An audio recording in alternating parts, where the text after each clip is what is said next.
Good morning, everybody. Welcome to Theraexpressions Meditation in Casper, Wyoming. I am Jemima Godsall. I am ambassador for Theraexpressions, and this is my beautiful co-host, Darcy Marta. Hello, Darcy. Welcome. Good morning. Each week, Darcy and I bring conversations around mental health issues, and we're just trying to normalize the conversation around mental health topics. Theraexpressions is a great sort of environment where they practice the holistic health through mental health, physical health, and spiritual health. And we are one of those, we just come trying to add into that about normalizing topics surrounding mental health issues. How many times can I say that?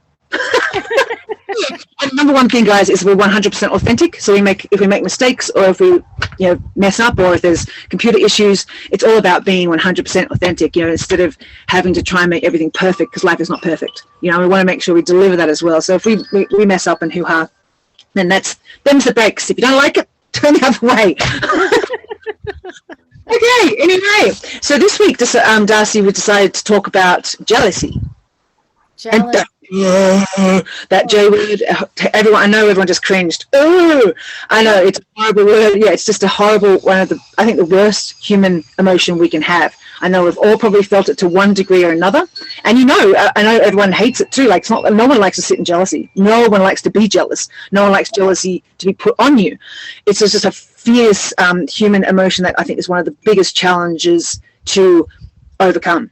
Now, I've discovered too this, because now I've practiced coming to a level of everyone's beautiful. I understand we're all beautiful. I should be number one on the top of the list. But then all these habits of self-abuse, self-critique, denial, how beautiful I am or how good I am, whatever it may be, just derogatory comments and internally have destroyed this sort of this ease of evolution in my mind and my body and my spirit, which is interesting because at least I'm aware of it, but really to see the damage as it's done, because I know that there's nothing, it's a lack of self-worth that creates that jealousy. What say you, Darcy? Yeah, I think it's really, yes, I think it's a little complex, right? So it does come down to self-love, and it does come down to loving who you are, what you're doing, and where you're doing it. If you really like where you're at, then there's no reason to be jealous. And if you trust yourself and trust the person you're with, then the jealousy disappears. So when I used to teach acting classes, I would have actors come in and say, oh, so-and-so got the part over me. They always get it. Or they just want to, let's see, I'm short brunette. They just want a tall, skinny blonde. Or they just want this person. And, it's so typical. Everything's, and that jealousy would start talking. And so I would tell my actors, if somebody else gets a part over you, you have to bless it. You have to say, good for them. I'm glad they got that part, because that's the right part for them. So there will be a right part for me. And you have to bless it, because jealousy blocks your creative energy. It blocks your energy completely. It just kind of sucks the life right out of you. So I used to really say that was a big thing. I always say, congratulations. I'm glad that person got that part. I hope they have a great time with it, because now I know there's another part for me. And then recently this came up with my son. Something was happening and he got really jealous about it. And I said, be glad that that person got that job over you, because that was not the right job for you. And you would have taken it if they offered it to you. You would have been miserable. So always go, I'm really glad that person got that job. That's the right job for them. Now there's something better for me. And just change up that energy. So, and with love relationships, yeah, it's a real tough one, isn't it? Because that really is a lack of self-worth. Yeah, but also I found, the reason we're talking about this week, guys, is because I had a bout of jealousy, and it was made me feel sick, because I am working so hard to rise way above that, and then suddenly it came flooding in, and I realized I am way above that, but I had this habitual negative reaction to fear. So I had a fearful reaction to an interaction between my lover and a girl, and it just triggered me massively to 35 years of how I'm messed up I was about to say the F word, well, pretty much F word, but you know, how I am a constant annihilation, constant beating myself up, constantly denying anything good about me, and everyone's so much better than me, and every girl's prettier and lovelier and nicer, and all that hoo-ha just flooded in. And I was like, and I mean, considering how I used to handle jealousy was much worse than I handled this one, but I still walked away going, damn, that was crazy. That it's so far from who I am, so far from who I want to be, so far from everything I stand for, trying to stand for, and here it comes in, flooding in, and I'm like a little jealous, tiny little girl, like tiny little battered, beat up girl, desperate for love, and I was just saying to Darcy, does that make us look attractive in the moment? No. It's so unattractive, and all we want is that love and attention from that person, and it's just like the last thing they want to do is give you love and attention then, because you're acting like a big poo bum, pardon my language, you know what I mean? Right.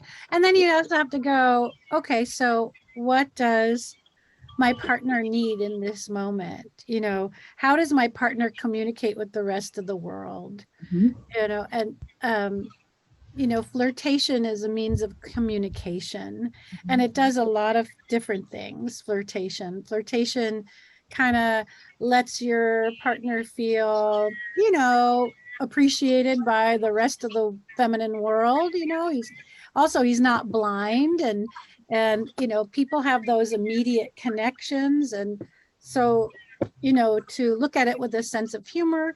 And if it goes into an inappropriate flirtation, well, then you certainly have the right to say, that's not okay. Exactly.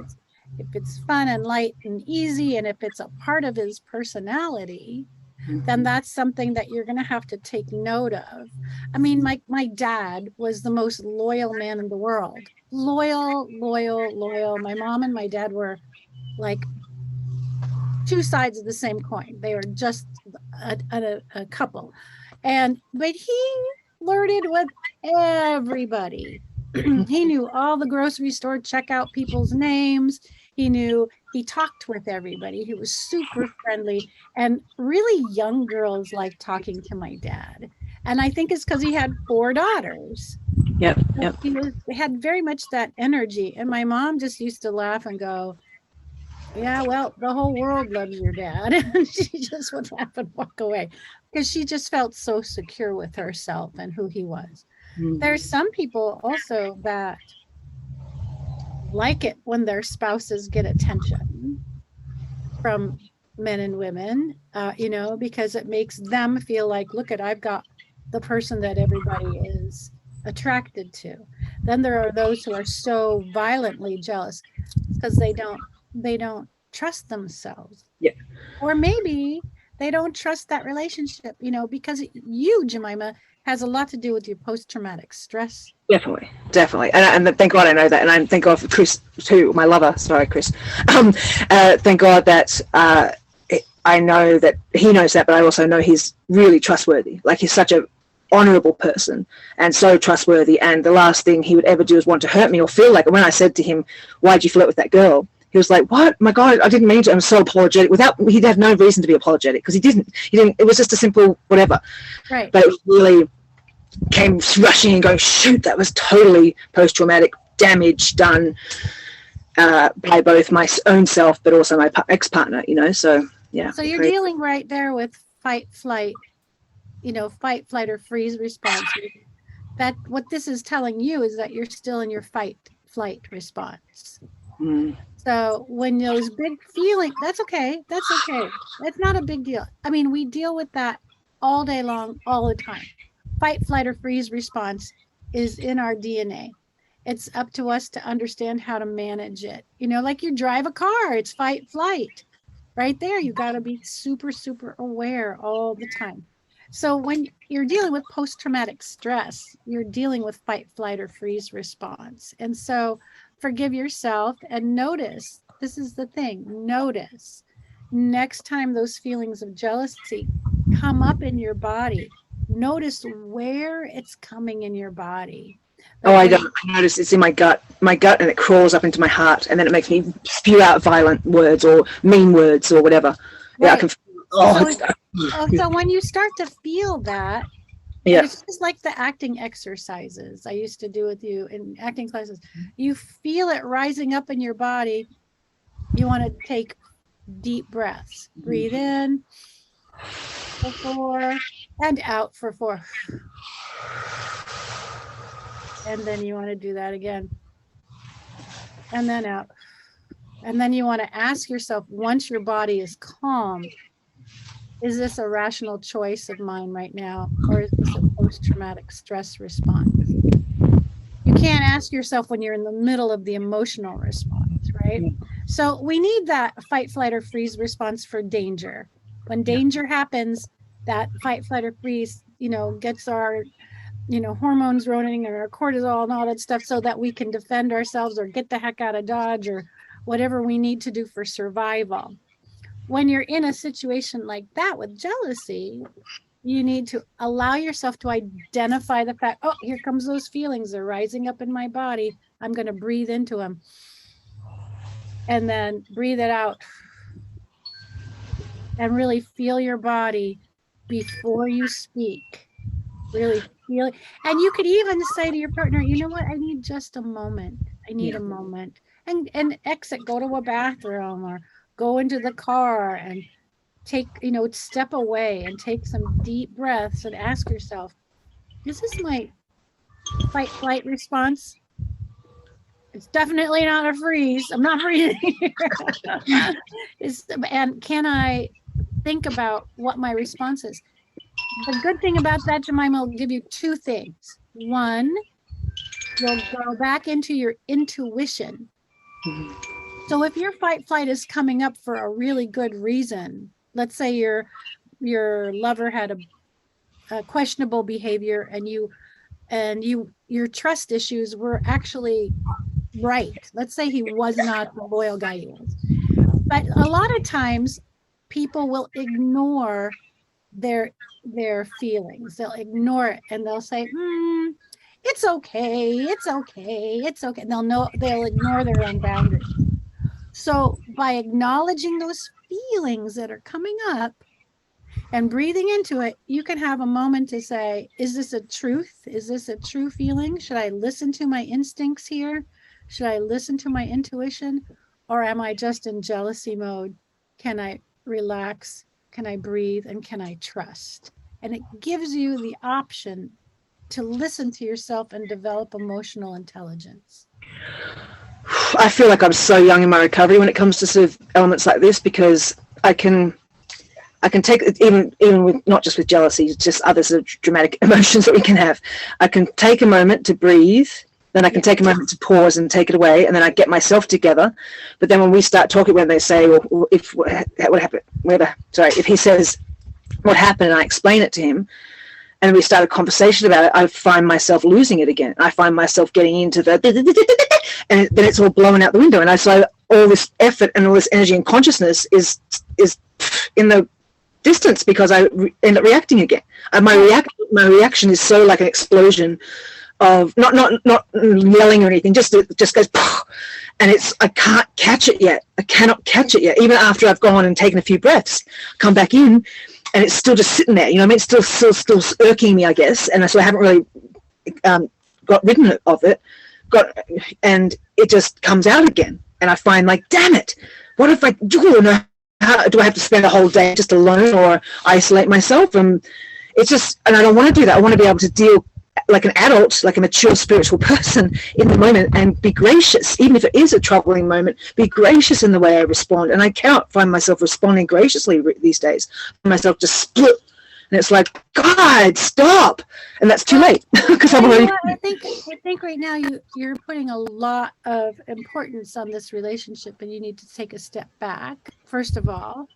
So, a lot of times it's the pressure we put on ourselves that amplify all those other things, so, you need to step back and do some really good meditation over the great things about this relationship and where you are right now, your appreciation. And also maybe you're not ready to have a discussion yet, right? You can always say that, like if he says, or somebody says, what happened? What's the matter? You can say, I'm still processing that. I'm not ready really to discuss it yet.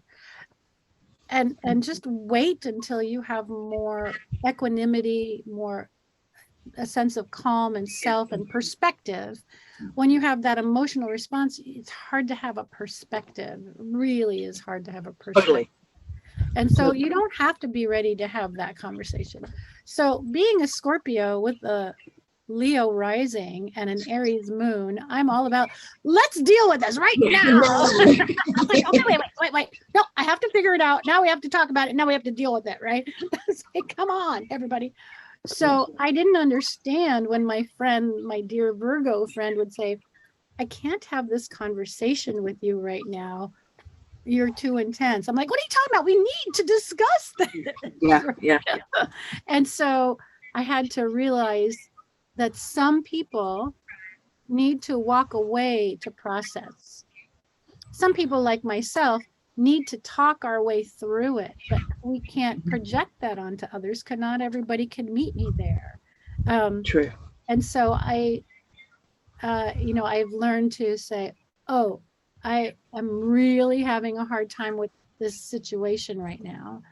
So, and I'll tell somebody, I need to talk about this in just a bit. I haven't finished processing this. Okay. And that's okay. Jemima, that's okay. Just your awareness of this situation puts you miles above being in the same situation.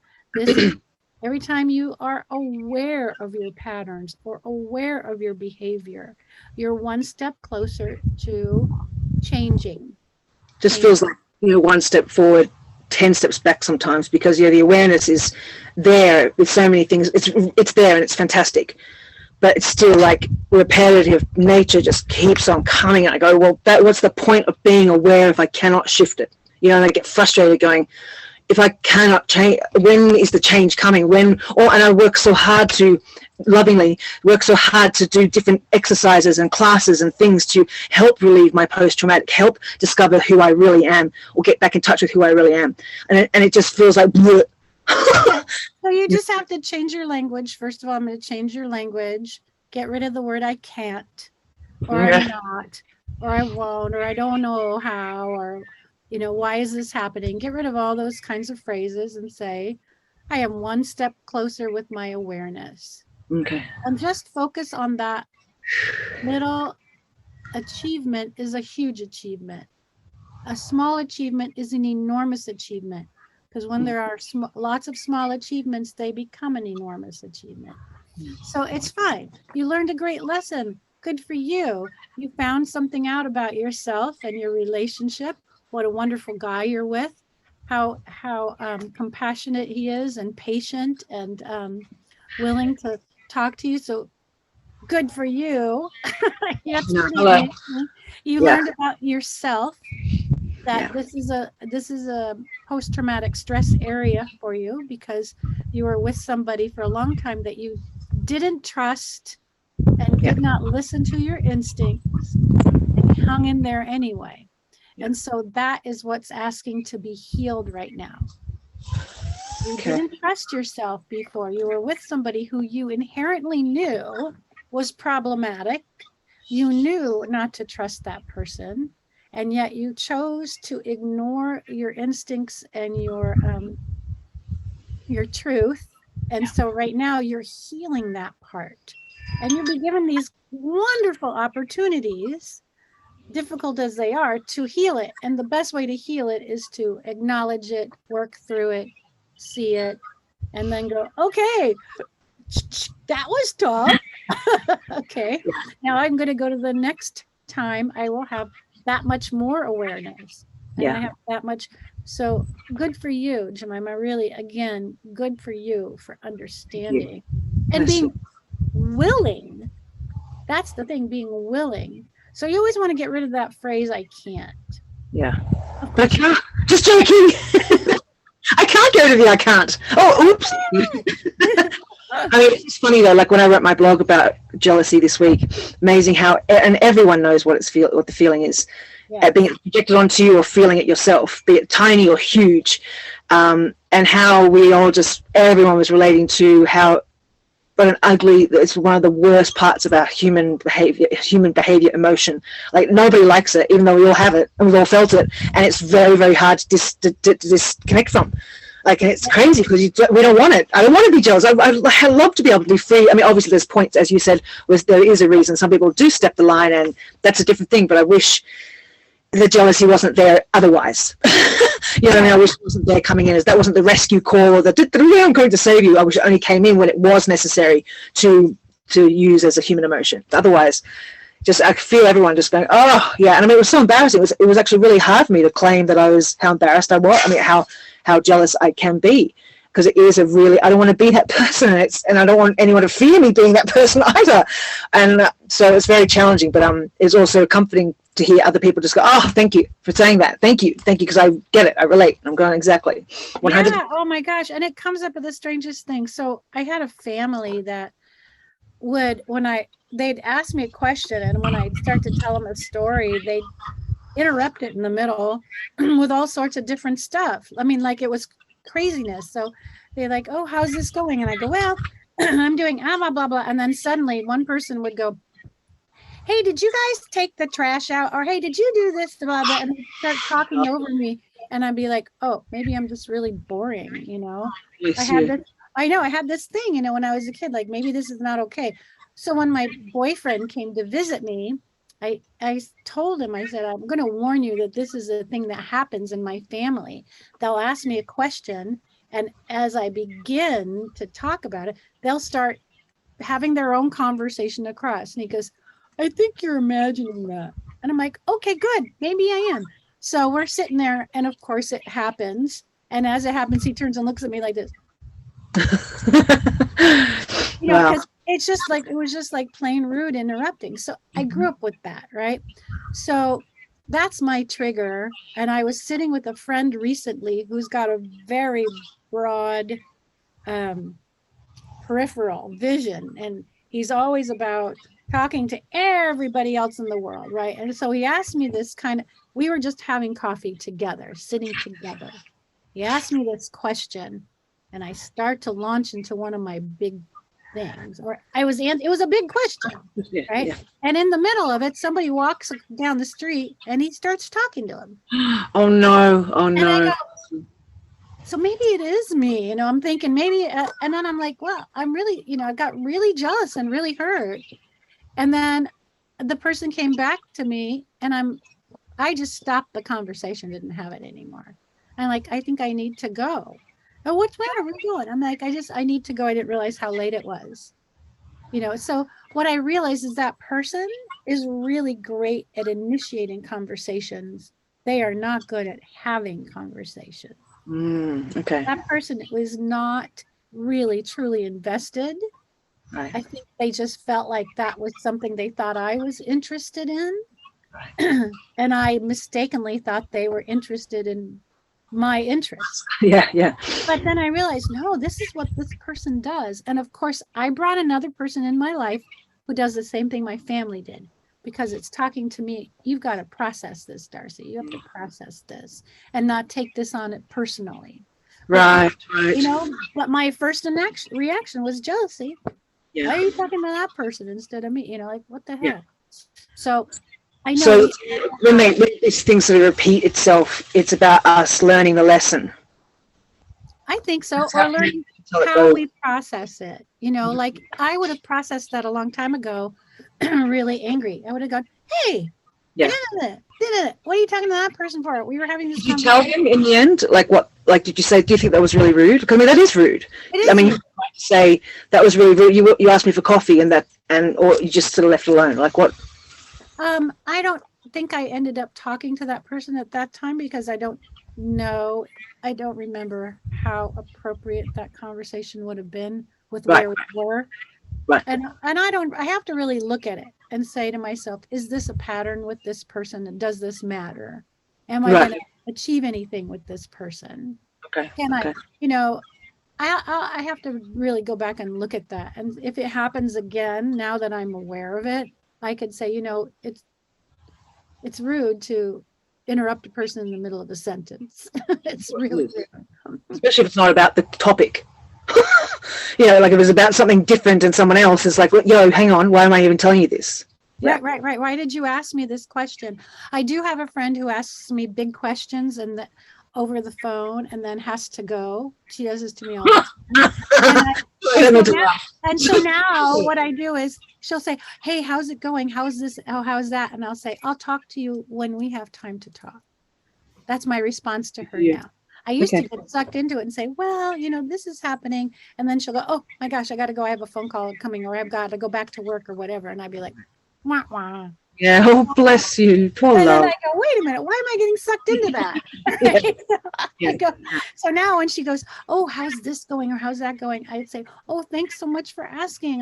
That's so sweet that you remember. I'll talk to you when we have time to talk. That's so good of you, Darcy. I'm so proud of you. Like, you're such an inspiration. Seriously, like you learn, like, to see how you've learned how to deal with this stuff over time, and it's just really inspiring, really encouraging, because that's like fantastic. Good for you. I'm so proud, and thank you, because that really helps me too, to like work out your response and work out what matters and what doesn't. And if it's a trigger, take it away, and that's a healing process that has to be done, you know. But really, thank you for inspiring me that way. Oh, you're so welcome. Yeah, because you know, it takes practice. Oh, I know. Anytime you want to make it in your behavior or your consciousness, it takes practice. The first step is awareness of the idea that change needs to be made. That's just one. That's the first step. Wow, I got to change my behavior.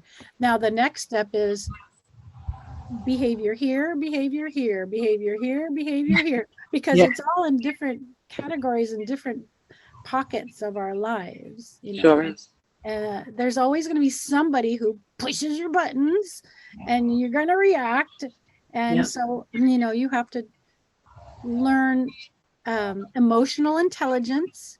That's the big one. Emotional intelligence. Oftentimes people just react. That's what road rage is. We're taught in society a lot to just react. I mean, my God, we're drinking caffeine by the gallons, and we're, you know, living our lives at 100 miles an hour, and we want everything right now. You know, we have that expectant society, and so learning emotional intelligence takes practice. It's also learning equanimity takes practice, and so you learn it through your meditation practice.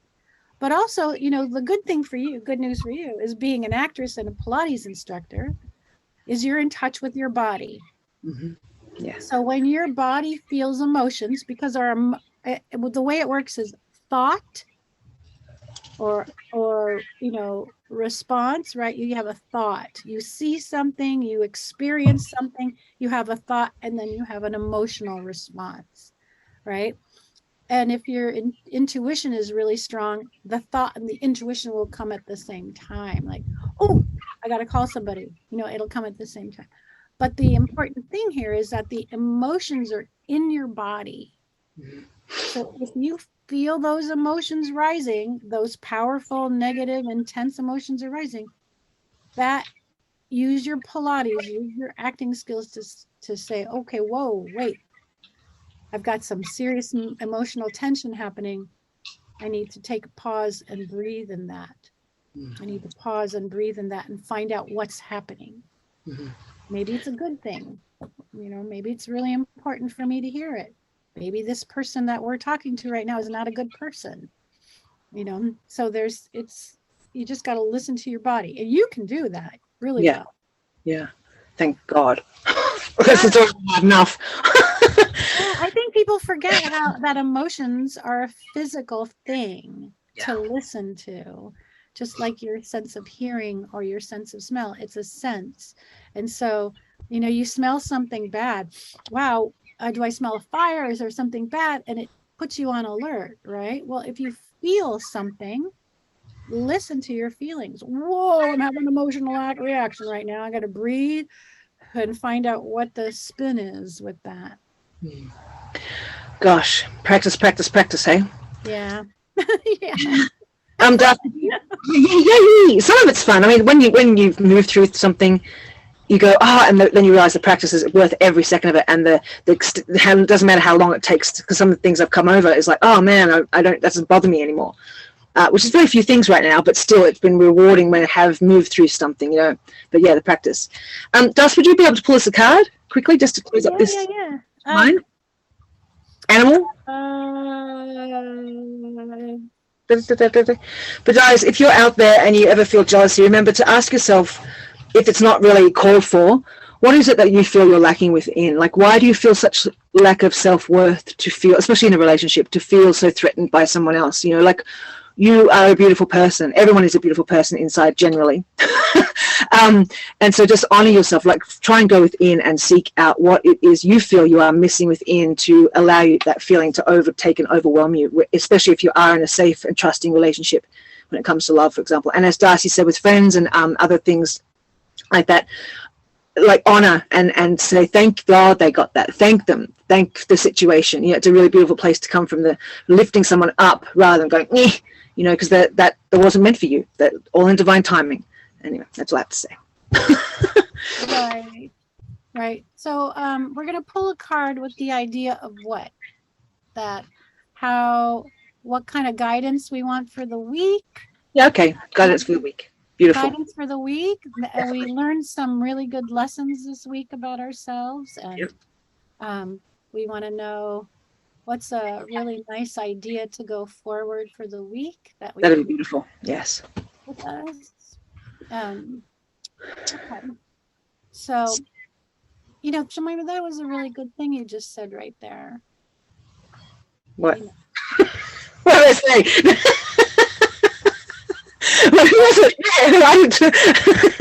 Yeah. Well, you spoke about, self-love. I mean, listening to our instincts is so totally important, right?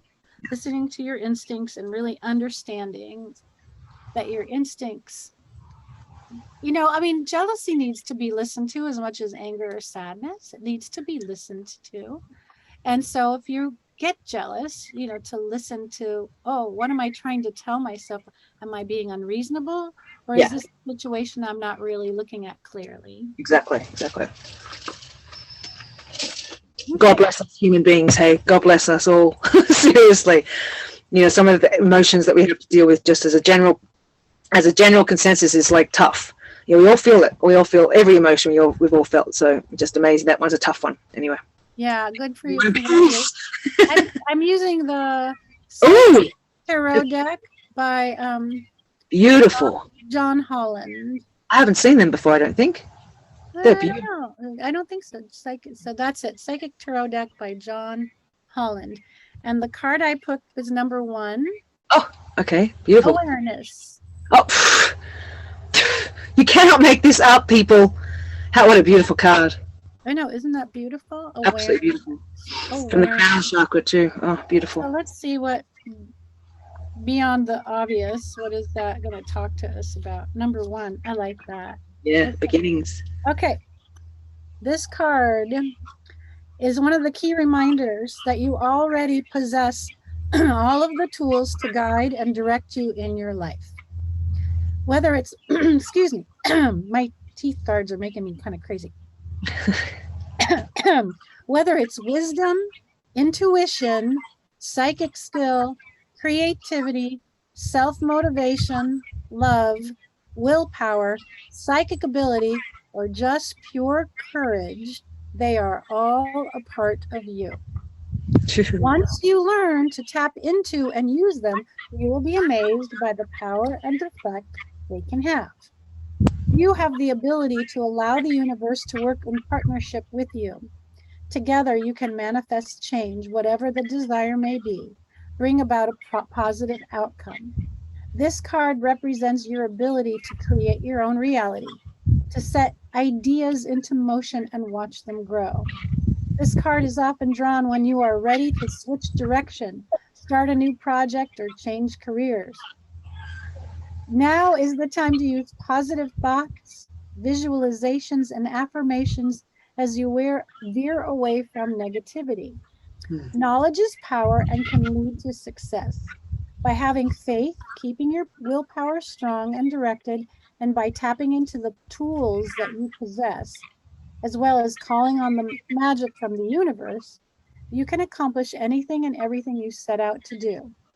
The archetype for this in the traditional tarot is the magician. Mhm. So Beautiful. Love it. we all have those powers in us. We just have to remember love, physical ability, intuition, wisdom. We all have it. Yeah. Well, that's my top tattoo. The little round one is psychic development. There you go. And so remember, jealousy blocks those things. Sure does. Sure does. So you've got to breathe in. You can feel it. It's just weird. You breathe into it, use your emotional intelligence, and then listen to yourself. Good. Thank you, Das. You're amazing. Number one. Thank you, everyone. Don't forget to like, share, subscribe, and check out Theraexpressions Meditation. Darcy, bless you. You're amazing. Thank you for your inspiration. And we'll see you next week, guys. Peace out. Here, peace out.